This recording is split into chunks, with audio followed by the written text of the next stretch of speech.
लग्नानंतरचा प्रवास एका साध्या मुलीचा आणि अब्जाधीश सीईओचा भाग पहिला. अनपेक्षित लग्न आणि आयुष्य बदलणारी अट. पुण्यातील एका साध्या मध्यमवर्गीय कुटुंबात वाढलेली अनन्या विक्रम पाटील ही शिक्षणात हुशार, स्वाभिमानी आणि स्वतःच्या कष्टावर उभं राहण्याचं स्वप्न पाहणारी मुलगी होती. तिचं MBA नुकतंच पूर्ण झालं होतं. तिचं एकच ध्येय होतं, मोठ्या कंपनीत नोकरी मिळवून स्वतःची ओळख निर्माण करायची. दुसरीकडे विराज रणजित देशमुख हा देशातील सर्वात मोठ्या उद्योग समूहापैकी एक असलेल्या देशमुख ग्लोबल होल्डिंग्जचा तरुण CEO होता. वय कमी असलं तरी त्याच्या निर्णयामुळे कंपनीने अनेक विक्रम केले होते. कर्मचारी त्याचा आदर करतात, पण त्याच्याशी मोकळेपणाने बोलण्याची हिंमत फार कमी लोकांची होत असे. विराजच्या आयुष्यात कामाला पहिलं स्थान होतं. त्याच्यासाठी भावना, नाती आणि प्रेम या गोष्टीपेक्षा जबाबदारी मोठी होती. एका उद्योग परिषदेत अनन्याची आणि विराजची पहिली भेट झाली. अनन्याने विचारलेल्या काही नेमक्या प्रश्नांनी विराज क्षणभर थांबला. ती इतरांप्रमाणे त्याच्या पैशाने किंवा नावाने प्रभावित झाली नव्हती. त्या भेटीनंतर दोघे आपापल्या आयुष्यात परत गेले. काही दिवसांनी एक अनपेक्षित घटना घडली. अनन्याच्या वडिलांच्या व्यवसायावर मोठे आर्थिक संकट आलं. कर्जदारांनी दार ठोठवायला सुरुवात केली. त्याचवेळी देशमुख कुटुंबालाही एका व्यावसायिक करारासाठी तातडीने कौटुंबिक निर्णय घ्यावा लागला. परिस्थिती अशी निर्माण झाली की दोन्ही कुटुंबांनी विराज आणि अनन्याच्या लग्नाचा प्रस्ताव मांडला. अनन्याला हा निर्णय मान्य नव्हता. तिला स्वतःच्या पायावर उभं राहायचं होतं, पण वडिलांची अडचण पाहून तिने मन कठोर केलं. काही दिवसातच दोघांचं लग्न मोठ्या थाटामाटात झालं. संपूर्ण देश त्या लग्नाच्या चर्चा करत होता. लग्नाची पहिली रात्र. अनन्या मनात हजारो प्रश्न घेऊन विराजसमोर उभी होती. विराजने शांतपणे एक फाईल तिच्यासमोर ठेवली. त्या फाईलमध्ये एक करार होता. विराज म्हणाला, "उद्यापासून तू देशमुख ग्लोबल होल्डिंग्समध्ये नोकरी करशील. पण एक नियम लक्षात ठेव. कंपनीत तू माझी पत्नी नाहीस, तू फक्त एक सामान्य कर्मचारी आहेस. तुझी ओळख, तुझं काम आणि तुझं यश सगळं तुलाच कमवावं लागेल. जर कुणाला आपल्या नात्याबद्दल कळलं तर त्या दिवसापासून तू ही नोकरी आणि माझा विश्वास दोन्ही गमावशील." अनन्या काही क्षण स्तब्ध उभी राहिली. लग्नाच्या पहिल्याच दिवशी तिला पत्नीपेक्षा कर्मचारी बनण्याची अट घालण्यात आली होती. पण तिने मनात एक निर्णय घेतला, "मी स्वतःला सिद्ध करून दाखवेन. माझी ओळख कोणाच्या नावाने नाही, माझ्या कर्तृत्वाने होईल." पण तिला अजून माहिती नव्हतं की देशमुख ग्लोबल होल्डिंग्सच्या भव्य इमारतीत तिची वाट फक्त नोकरी नाही, तर कट कारस्थान, विश्वासघात आणि तिच्या वैवाहिक आयुष्याची सर्वात कठीण परीक्षा पाहत उभी आहे. भाग दुसरा. पहिला दिवस आणि सर्वांसमोर झालेला अपमान. सकाळचे 7 वाजले होते. देशमुख हाऊसच्या विशाल बंगल्यात लग्नानंतरची पहिली सकाळ उजाडली होती. बाहेर सर्व काही आलिशान होतं, पण अनन्याच्या मनात मात्र अनेक प्रश्नांची गर्दी होती. काल रात्री विराजने ठेवलेली अट तिच्या डोक्यात सतत फिरत होती. आजपासून ती त्याच्याच कंपनीत कर्मचारी म्हणून काम करणार होती आणि कुणालाही हे कळता कामा नये की ती त्या कंपनीच्या CEOची पत्नी आहे. अनन्या तयार होऊन खाली आली. जेवणाच्या टेबलावर संपूर्ण देशमुख कुटुंब बसलं होतं. देवयानी देशमुख प्रेमाने म्हणाल्या, "अनन्या, आधी नाश्ता करून जा." पण विराजने शांतपणे उत्तर दिलं, "ऑफिसमध्ये वेळेचं महत्त्व सर्वात जास्त असतं. उशीर करणाऱ्याला कोणतीही सूट नसते." हे ऐकताच अनन्याने पटकन नाश्ता संपवला. दोघे एकाच कारने निघाले, पण कंपनीपासून काही अंतरावर विराजने कार थांबवली. तो म्हणाला, "इथून पुढे तू एकटी जाशील. आजपासून ऑफिसमध्ये आपलं नातं संपलं. मी CEO आणि तू फक्त एक नवीन कर्मचारी." अनन्याने काहीही उत्तर दिलं नाही. ती कारमधून उतरली आणि कंपनीच्या दिशेने चालू लागली. तिच्यासमोर उभी होती देशमुख ग्लोबल होल्डिंग्सची भव्य काचेची 70 मजली इमारत. इतकी मोठी कंपनी तिने फक्त टीव्हीवर पाहिली होती. ती रिसेप्शनवर पोहोचली. HR हेड रिया अभय मेहता यांनी तिचं स्वागत केलं. सर्व औपचारिक प्रक्रिया पूर्ण झाल्यानंतर तिला मार्केटिंग विभागात नेण्यात आलं. पहिल्याच दिवशी काही सहकाऱ्यांनी तिच्याकडे वेगळ्याच नजरेने पाहिलं. कोणी म्हणालं नवीन आहे, जास्त दिवस टिकणार नाही. दुसरा हसत म्हणाला, इथे नोकरी करणं म्हणजे खेळ नाही. अनन्याने कोणालाही उत्तर दिलं नाही. ती शांतपणे तिच्या कामाला लागली. दुपारी अचानक संपूर्ण ऑफिसमध्ये घोषणा झाली. सर्व कर्मचारी तातडीने कॉन्फरन्स हॉलमध्ये उपस्थित राहावे. CEO सर येत आहेत. दरवाजा उघडला. काळ्या रंगाच्या सूटमध्ये विराज रणजित देशमुख आत आला. संपूर्ण हॉल उभा राहिला. अनन्याचं हृदय जोरजोरात धडधडू लागलं. तिने नजरेनेही त्याच्याकडे पाहण्याचं टाळलं. विराजने नवीन कर्मचाऱ्यांची ओळख करून घेण्यास सुरुवात केली. एकामागून एक सर्वांची माहिती घेत तो अनन्यापर्यंत पोहोचला. तो तिच्यासमोर काही क्षण थांबला. हॉलमध्ये उपस्थित प्रत्येकाला वाटलं आता तो नवीन कर्मचाऱ्याला शुभेच्छा देईल. पण विराजने थंड आवाजात विचारलं, तुमचं नाव? अनन्या शांतपणे म्हणाली, अनन्या विक्रम पाटील. तुमचा अनुभव? सर, मी फ्रेशर आहे. विराजच्या चेहऱ्यावर कोणताही भाव नव्हता. देशमुख ग्लोबलमध्ये फ्रेशर असणं हा विशेष धिकार नाही. इथे प्रत्येक दिवस स्वतःला सिद्ध करावा लागतो. इतक्यात प्रेझेंटेशन सुरू झालं.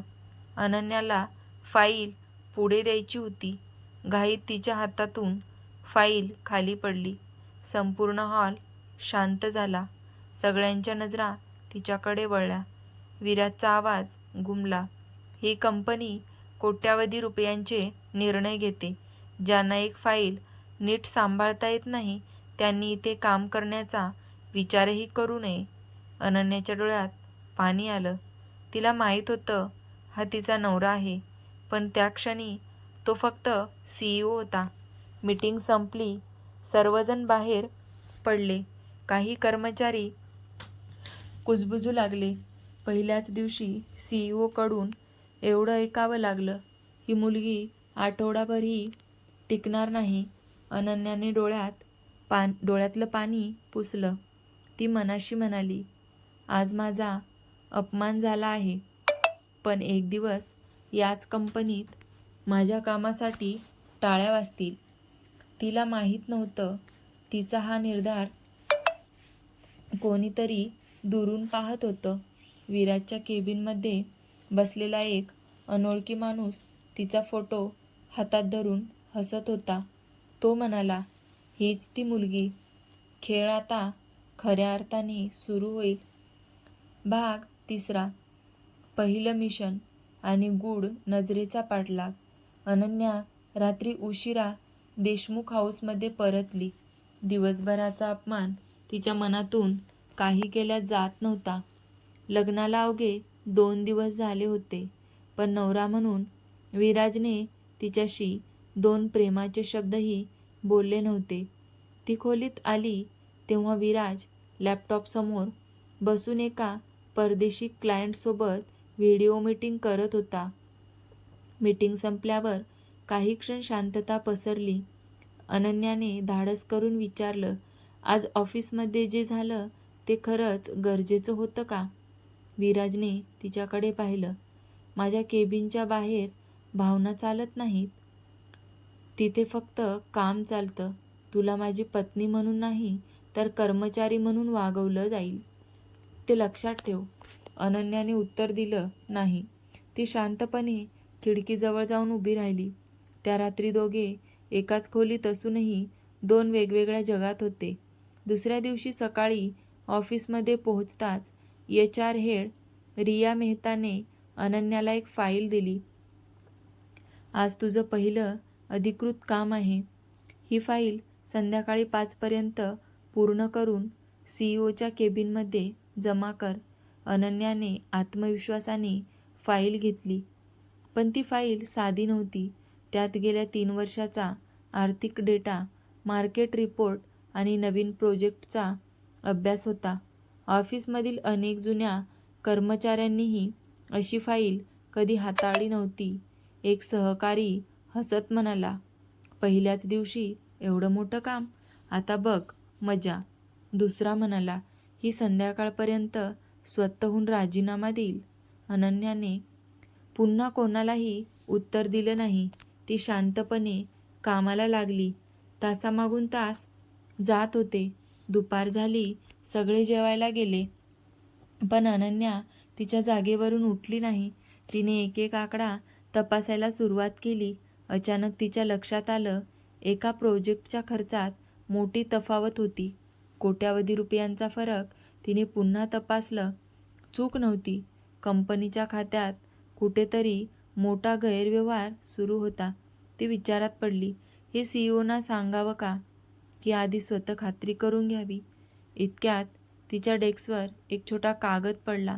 त्यावर फक्त एकच वाक्य लिहिलं होतं, जास्त हुशारी करू नकोस, नाहीतर ही नोकरीच नाही, आयुष्यही गमावशील. अनन्याच्या अंगावर काटा आला. तिने लगेच बाजूला पाहिलं, पण तो कागद टाकणारा कोण होता हे कुणालाच दिसलं नव्हतं. संध्याकाळी 5 वाजता ती फाईल घेऊन विराजच्या केबिनमध्ये पोहोचली. तिने फाईल टेबलावर ठेवली. विराजने काही क्षण ती चाळली. मग अचानक त्याची नजर एका पानावर थांबली. त्याने वर पाहिलं. "तू हा फरक कसा शोधलास?" अनन्या शांतपणे म्हणाली, "आकडे कधी खोटं बोलत नाहीत, सर." केबिनमध्ये काही क्षण शांतता पसरली. विराजच्या चेहऱ्यावर पहिल्यांदाच आश्चर्याचे भाव दिसले. पण त्याच क्षणी केबिनच्या बाहेर उभा असलेला एक अनोळखी माणूस मोबाईलवर कोणाला तरी म्हणत होता, "साहेब, ती मुलगी आपल्या अपेक्षेपेक्षा जास्त धोकादायक आहे. तिने फाईलमधली तफावत शोधली आहे. आता पुढचं पाऊल उचलावंच लागेल." भाग 4. पहिलं कौतुक आणि जीवघेणा इशारा. दुसऱ्या दिवशी सकाळी विराज रणजित देशमुख आपल्या केबिनमध्ये एकटाच बसला होता. समोर अनन्याने तपासलेली फाईल उघडली होती. त्याने पुन्हा एकदा प्रत्येक आकडा तपासला. अनन्याने दाखवलेली तफावत खरी होती.